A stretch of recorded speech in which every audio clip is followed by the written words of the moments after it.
శ్రీ గురుభ్యో నమః. నేను మీ ఉళ్ళగంటి హనుమత్ శర్మను. మరి ముందుగా ఇప్పుడు ప్రస్తుతం అందరికీ కూడా ఆలోచనలో ఉన్నది, చాలామంది ఆలోచనలో వెళ్తుంది ఏమిటంటే ఈ యొక్క షష్టగ్రహ కూటమి. ఈ షష్టగ్రహ కూటమి ఎప్పుడు ఏర్పడుతుంది, మరి వాటి వల్ల ఈ యొక్క మేషరాశి నుంచి మీనరాశి వారి వరకు వారి యొక్క ఫలితాలు, అంటే వాటి వల్ల వచ్చేటువంటి ఇబ్బందులు ఏమిటి, ఏ విధంగా ఉన్నాయో మనం తెలుసుకుందామండి. ఈ యొక్క షష్టగ్రహ కూటమి వచ్చేసేసి మనకి మార్చి 30వ తారీఖు 2025, అంటే మనకి ఉగాది రోజు నాడు, శ్రీ విశ్వావసు నామ సంవత్సరం రోజు నాడు మనకి ఈ యొక్క మీనరాశిలో షష్టగ్రహ కూటమి ఏర్పడుతుంది. ఈ షష్టగ్రహ కూటమిలో వచ్చేసేసి ముందుగా సూర్యుడు, చంద్రుడు, బుధుడు, శుక్రుడు, శని, రాహువు కూడా అందరే కలిపి ఈ యొక్క మీనరాశిలో వారు వస్తున్నారు. ఆ సమయంలో మరి యావత్తు ప్రపంచంలో కూడా కొన్ని చిన్న చిన్న ఇబ్బందులతో కూడుకున్న వాతావరణంగా కూడా నిలిచిందని చెప్పాలి. ముఖ్యంగా సూర్యుడు వచ్చేసేసి రాజకీయాలు, బాగా గుర్తుంచుకోండి, రాజకీయ ఆధిపత్యానికి కొన్ని దేశాలు యుద్ధాలు ప్రకటించడం కానీ, అదేవిధంగా కొన్ని రాజకీయవేత్తలు కూడా వారి యొక్క ఎత్తుగడలు అనేవి తీసుకొని రాజకీయ హోదాను పొందడానికి అని చెప్పేసి వారు ఉంటారండి. అదేవిధంగా చంద్రుడు వచ్చేసి మనస్కారకుడు కాబట్టి కొంచెం మానసికంగా కూడా చాలా మందికి, అంటే కొన్ని విషయాల్లో చెప్పుకోలేని విషయాలలో కూడా చాలా మంది కూడా మానసికంగా కూడా చాలా ఇబ్బంది పడుతూ ఉంటారు.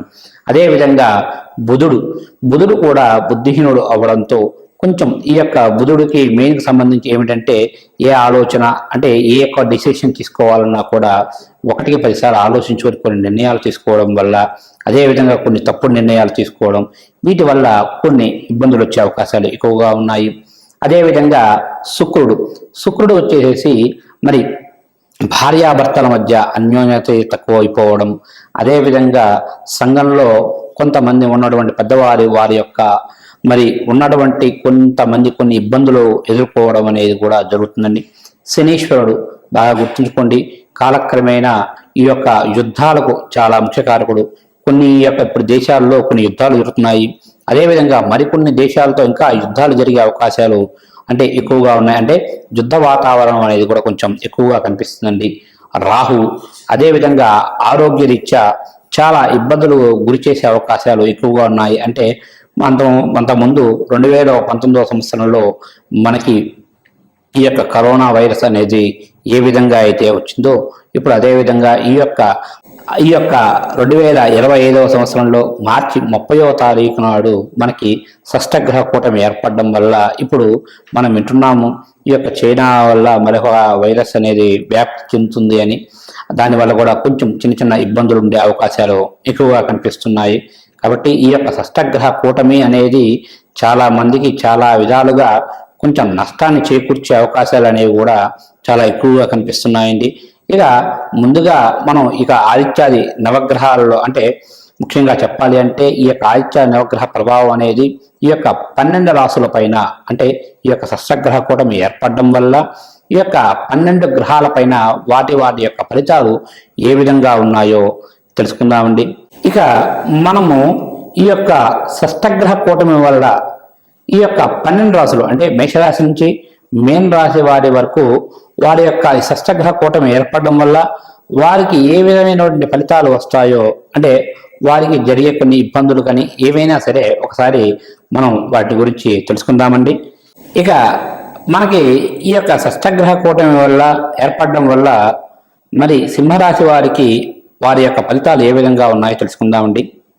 సింహరాశి నుంచి మనకి ఈ యొక్క మీన రాశి వారికి అష్టమ స్థానం ఎందు, అంటే 8వ ఇంట వీరికి ఈ యొక్క షష్టగ్రహ కూటమి ఏర్పడుతుంది. కాబట్టి ఈ షష్టగ్రహ కూటమి వల్ల ఈ యొక్క సింహరాశి వారికి అధిక ఇబ్బందులు కల్పిస్తున్నాయి. ముఖ్యంగా చెప్పాలి అంటే వీరికి ఆరోగ్యరీత్యా చాలా జాగ్రత్తలు అవసరము. మానసికంగా, శారీరకంగా కొన్ని ఇబ్బందులు అయితే ఎదుర్కోవాల్సి వస్తుంది. అదేవిధంగా ముఖ్యంగా ప్రయాణ సమయాల్లో తగు జాగ్రత్తలు తీసుకోండి. ఎందుకంటే చిన్న చిన్న ఆపదలు అనేవి పొంచి ఉన్నాయి కాబట్టి ప్రయాణ సమయాల్లో తగు జాగ్రత్త అవసరము. బయట వ్యక్తులతో నీలాభ నిందలో మొయ్యవలసి వస్తుంది. ముఖ్యంగా చెప్పాలి అంటే మీ ప్రమేయం లేకపోయినా సరే మిమ్మల్ని ఇబ్బంది పెట్టేవారు చాలా అధికంగా ఉంటారు. ప్రతి విషయాల్లో కూడా మాట్లాడేటప్పుడు తగు జాగ్రత్తగా మాట్లాడండి. వ్యాపారంలో కూడా నష్టాలు అనేవి అధికంగా కనిపిస్తున్నాయి. ఇక ముఖ్యంగా చెప్పాలి, వీటన్నిటికీ మూల కారణం ఏమిటయ్యా అంటే మీకు అష్టమ స్థానం యందు శని సంచారం ఆ రోజు నుంచే మొదలవుతుంది కాబట్టి కొంచెం జాగ్రత్త అవసరము. ముఖ్యంగా ఏ పనైనా సరే మీరు అనుకుంటే ఆ పనిని ఆ రోజే మొదలు పెట్టితే చాలా మంచిది. లేకపోతే మీ యొక్క కొన్ని పనులనేవి ప్రచారం చేయడం వల్ల కొన్ని ఇబ్బందులు అయితే ఎదుర్కోవాల్సి వస్తుంది కాబట్టి జాగ్రత్తగా ఉండండి. భార్యాభర్తల మధ్య కొంచెం సఖ్యత అనేది తక్కువగా ఉంటుంది. అదేవిధంగా బంధువులతో గొడవలు కూడా కనిపిస్తున్నాయి. ఇక సంతాన రీత్యా కొన్ని ఇబ్బందులు అనేవి అధికంగా కనిపిస్తున్నాయి. ఆరోగ్య విషయంలో అయితే చాలా జాగ్రత్తగా ఉండాలి ఈ యొక్క సింహరాశి వారు. ఎందుకంటే అష్టమ స్థానం యందు శనీశ్వరుడు, అదేవిధంగా అక్కడే ఉన్నటువంటి కొంచెం ఆయన బాధలు అనేవి కొంచెం అధికంగా ఉంటాయి కాబట్టి ఆరోగ్యరీత్యా చాలా జాగ్రత్త అవసరం అండి. ఇక వీరు ఈ యొక్క మరి షష్టమ స్థానం నందు అంటే షష్టగ్రహ కూటమి వల్ల అష్టమ స్థానంలో ఈ యొక్క ఏర్పడడం వల్ల ఈ యొక్క సింహరాశి వారికి ముఖ్యంగా శివారాధన ఎక్కువగా చేసుకోవాలి. అదేవిధంగా శివుడికి సంబంధించి అభిషేకం కానీ హోమాది క్రతువులు కానీ చేసుకుంటే చాలా మంచిది. అదేవిధంగా రుద్ర హోమం కూడా చేసుకోవాలి. ఆరోగ్యరీత్యా బాగా గుర్తుంచుకోండి, ఆరోగ్యరీత్యా కూడా మీరు ఎక్కువగా ధన్వంతరి హోమం చేసుకుంటే మీకు చాలా మంచిది అవుతుంది. అదేవిధంగా ముఖ్యంగా అన్నిటికంటే గణపతి ఆరాధన, శివారాధన, ధన్వంతరి హోమం చేసుకుంటే మీకు ఈ యొక్క అష్టమ స్థానం యందు కంటే సింహరాశి వారి నుంచి అష్టమ స్థానం యందు ఈ యొక్క షష్టగ్రహ కూటమి వల్ల వచ్చేటువంటి కొన్ని ఇబ్బందులు అయితే తొలగి మీరు అనుకున్న పనులు సకాలంలో పూర్తి చేసుకునే అవకాశాలు ఎక్కువగా ఉన్నాయి కాబట్టి తప్పక ఈ యొక్క పూజలు చేసుకుంటే మీరు అనుకున్న పనులు సకాలంలో పూర్తి చేసుకొని కొన్ని పనులు తొందరగా ప్రారంభిస్తారని ఆశిస్తూ సెలవు తీసుకుంటున్నాను. శుభస్య శీఘ్రం ఉండండి.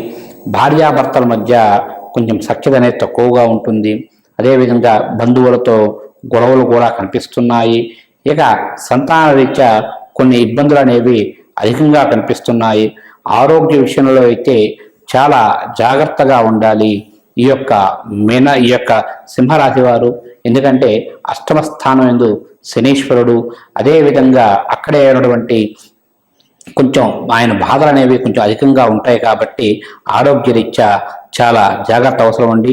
ఇక వీరు ఈ యొక్క మరి షష్టమ స్థానం నందు అంటే షష్టగ్రహ కూటమి వల్ల అష్టమ స్థానంలో ఈ యొక్క ఏర్పడడం వల్ల ఈ యొక్క సింహరాశి వారికి ముఖ్యంగా శివారాధన ఎక్కువగా చేసుకోవాలి. అదేవిధంగా శివుడికి సంబంధించి అభిషేకం కానీ హోమాది క్రతువులు కానీ చేసుకుంటే చాలా మంచిది. అదేవిధంగా రుద్ర హోమం కూడా చేసుకోవాలి. ఆరోగ్యరీత్యా బాగా గుర్తుంచుకోండి, ఆరోగ్యరీత్యా కూడా మీరు ఎక్కువగా ధన్వంతరి హోమం చేసుకుంటే మీకు చాలా మంచిది అవుతుంది.